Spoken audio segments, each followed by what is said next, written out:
এই জন্য কোরআন শরীফের অনেকগুলি বৈশিষ্ট্য আছে, আমি তার কয়েকটি বৈশিষ্ট্য আপনাদের সামনে তুলে ধরতে চাই। তার প্রথম বৈশিষ্ট্য হচ্ছে কোরআন হচ্ছে সেই ধর্মগ্রন্থ, এটি হচ্ছে কিতাব, জীবন বিধান। কোরআনটা কি? জীবন বিধান। বলুন না সবাই, কোরআন কি? অন্যান্য ধর্মগ্রন্থের সাথে পার্থক্যটা এখানে যে কোরআন আপনার সব কথা বলেছে। আপনি কি খাবেন আর কি খাবেন না তাও কোরআন শরীফে বলা হয়েছে। হয় নাই? বলা হয় নাই? চুরি করলে, ডাকাতি করলে, জিনা করলে কি ধরনের শাস্তি হবে তা কি কোরআনে বলা হয় নাই? আপনি মারা গেলে পরে আপনার সম্পত্তি কে কতটুকুন পাবে তা কি কোরআন শরীফে বলা হয় নাই? এমন কিছু নাই যা কোরআন শরীফে বলা হয়নি। সুতরাং অন্যান্য ধর্মগ্রন্থ থেকে এটার পার্থক্য এখানে। কোরআন শরীফের বিশেষ বৈশিষ্ট্য হচ্ছে যে কোরআন কোন মানুষের বুদ্ধি এবং বিবেক দিয়ে তৈরি করা হয়নি। কোরআন শরীফের বিসমিল্লাহ থেকে শুরু করে সূরা নাস পর্যন্ত সবটা কথা কার? বলেন কার?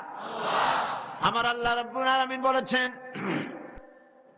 মা ইয়ানতিকু আনিল হাওয়া ইন হুয়া ইল্লা ওয়াহয়ুন ইউহা। আমার নবী নফসকে, প্রবৃত্তিকে অনুসরণ করে কোনো কথা বলেন নাই। নবী যেটা বলেন সেটা হলো ওহী। আমি যা বলতে বলেছি তাই তিনি বলেন। আল্লাহ পাক আরো গ্যারান্টি দিচ্ছেন, ওয়ালাউ তাকাওয়ালা আলাইনা বা'দাল আকাওয়িল। আমার নবী যদি কোরআনের নামে, আমার নামে বানায়া নিজের থেকে কোনো কথা যদি কোরআন শরীফের ভিতরে তিনি চালায় দিতেন, তাহলে আমি আল্লাহ পাক তার ডান হাতকে চেপে ধরতাম আর তার কণ্ঠ নালীকে আমি আল্লাহ কেটে ফেলে দিতাম।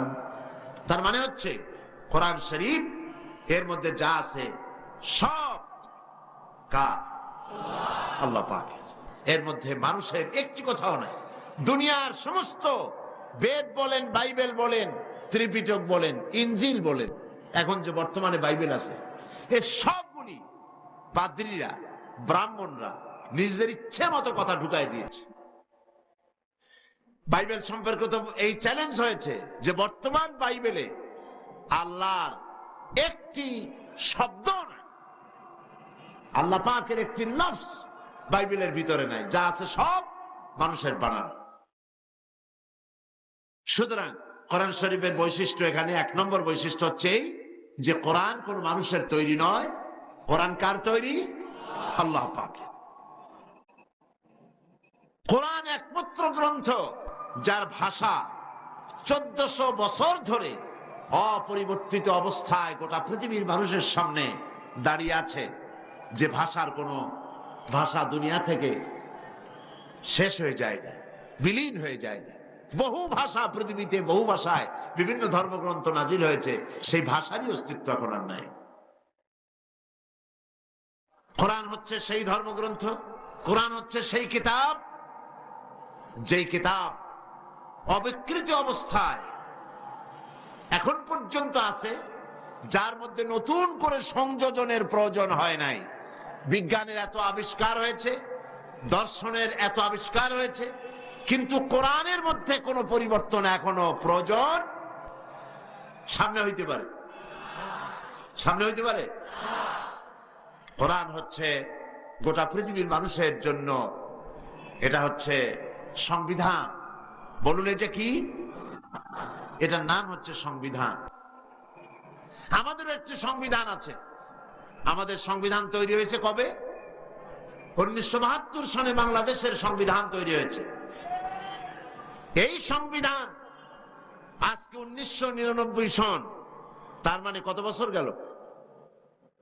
27 বছর। এই 27 বছরে আমাদের দেশের সংবিধানে কোনো পরিবর্তন হয়েছে না হয় নাই? হয়েছে কিনা? কতবার হয়েছে তা জানেন? 13 বার। 13 বার। এইভাবে যদি পরিবর্তন হইতে থাকে, সংশোধন সংযোজন যদি হতে থাকে, তাহলে 50 বছর যেতে না যেতে মূল সংবিধান পরিবর্তন হয়ে যাবে, সব কিছুই থাকবে। এবার দেখেন, কোরআন নাজিল হলো 1400 বছর। 1400 বছরের ভিতরে এই কোরআন শরীফের পৃথিবীর কোন প্রয়োজনে, মানবতার কোন প্রয়োজনে, অর্থনীতির প্রয়োজনে, দুনিয়া তো বদলে যাচ্ছে, অর্থনীতির প্রয়োজনে, সমাজনীতির প্রয়োজনে, রাজনীতির প্রয়োজনে, উত্তরাধিকার আইনের প্রয়োজনে কোরআন শরীফের একটি আয়াত পরিবর্তনের কোন প্রয়োজন হয়েছে? ভবিষ্যতে হবে? আচ্ছা, হবে না কেন? এর কারণটা কি? আপনারা কি কখনো চিন্তা করেছেন যে দুনিয়া এত নতুন হচ্ছে অথচ কোরআনের পরিবর্তনের প্রয়োজন হয় না কেন? আর মানুষের তৈরি করা সংবিধানগুলির পরিবর্তন করতে হয় কারণ কি? কারণ হলো মানুষের কাছে ভবিষ্যতের জ্ঞান নাই। মানুষের কাছে ভবিষ্যতের জ্ঞান নাই। সেই জন্য মানুষ যা করে, ভবিষ্যৎ যখন এসে বর্তমানকে ঠেলে পিছনে ঢুকায় দেয়, তখন নতুন নতুন সমস্যার সমাধানের জন্য তাদেরকে এই পরিবর্তন করতে হয়।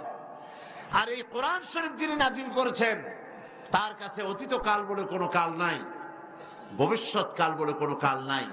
আল্লাহর কাছে সব কাল কি কাল? বলেন সবাই, সব কাল কি কাল? সুতরাং আল্লাহ পাক, যার কাছে অতীত ভবিষ্যৎ বলে কোনো কাল নাই, যার কাছে সবটাই বর্তমান, সে আল্লাহ পাক কোরআন নাজিল করেছেন। সুবহানাল্লাহ। সেই জন্য তিনি, তার কাছে সবটা বর্তমান, সেই জন্য তিনি অধৈর্য হন না। আমরা অধৈর্য হই, আমরা নির্যাতন দেখে, জুলুম দেখে, শোষণ দেখে আমরা হতাশ হয়ে যাই। হায় হায়, কি হবে কি হবে। আল্লাহ হতাশ হন না, আল্লাহ অধৈর্য হন না, কারণ তিনি তো ভবিষ্যৎ জানেন। তিনি তো মানুষ না, মানুষের কোয়ালিটি তো আল্লাহর হয় না, আল্লাহর কোয়ালিটি ভিন্ন। তিনি তো ভবিষ্যৎ জানেন, মানুষের মধ্যে হতাশা আছে ভবিষ্যৎ জানে না বলে। আর আল্লাহ তো জানেন যে নির্যাতনে, নিপীড়নে তোমরা হয়রান হচ্ছ, কষ্ট পাচ্ছ, মাত্র 2-6 মাস, এর মধ্যেই সবকিছু উল্টা পাল্টা চলে যাবে, আবার নতুন কিছু আসবে। কিন্তু আল্লাহ পাক জানেন। কে জানেন? কে জানেন? আল্লাহ পাক জানেন। সুতরাং সে আল্লাহ পাকের কাছের থেকে এসেছে কোরআন, যার মধ্যে কোনো পরিবর্তনের প্রয়োজন হয়নি। কোরআনে কারীমের আরেকটি বৈশিষ্ট্য হচ্ছে এই, যে কোরআন শরীফ হচ্ছে সেই কোরআন, যে কোরআন যাদের উপরে নাজিল হয়েছে তাদের নাম আছে এর মধ্যে। আর যে ধর্মের অনুসারী আমরা, যেই জীবন ব্যবস্থার অনুসারী, সেই জীবন ব্যবস্থার নামও এই কোরআন শরীফের মধ্যে আছে। আমরা যে জীবন ব্যবস্থার অনুসারী, যে আমাদের দিন, আমাদের দিনের নাম কি? বলেন সবাই, দিনের নাম কি? আমাদের নাম কি? মুসলমান। এই দুটি নামই কোরআন শরীফে আছে। এটা হলো এটার বৈশিষ্ট্য, যা পৃথিবীর কোন ধর্মগ্রন্থে নাই। বেদ, ভগবত পুরাণ, রামায়ণ, ঋগ্বেদ, সামবেদ, অথর্ববেদ, এই যে তাদের যে সমস্ত ধর্মগ্রন্থ আছে, সমস্ত পৃষ্ঠা উল্টান, কোন জায়গায় তাদের নাম, তারা যে হিন্দু ধর্ম পাইল কই, এই নাম আছে নাকি খুঁজে দেখেন। খ্রিস্টানদের বাইবেল খুঁজে দেখুন, তার মধ্যে খ্রিস্টান নামক কোন ধর্মের অনুসারীদের নাম তাদের ধর্মগ্রন্থের ভিতরে নাই। কোরআনের এই বৈশিষ্ট্য যে আমাদের দ্বীনের নাম এখানে আছে, ইন্নাদ-দীন ইনদাল্লাহিল ইসলাম। ইসলামের নাম এখানে আছে, আছে না? এক জায়গায় না, বহু জায়গায় আছে। আর আমরা কি, আমাদের পরিচয় কি? এই মুসলমান নামটা এখানে আছে কিনা? হুয়া সাম্মাকুমুল মুসলিমিন। কে আমাদের নাম রাখছে মুসলমান? আল্লাহ, আল্লাহ, আল্লাহ। সকলে বলেন আল্লাহ। আল্লাহ পাক আমাদের নামকরণ করেছেন মুসলমান। এটা হচ্ছে কোরআন শরীফের বৈশিষ্ট্য। কোরআন শরীফের আরেকটি বৈশিষ্ট্য হচ্ছে কোরআনের নাম, কোরআন হচ্ছে সর্বাধিক পঠিত কিতাব। এর থেকে বেশি পড়া হয়েছে এরকম একখানা কিতাবের নাম কোন আপনারা বলেন?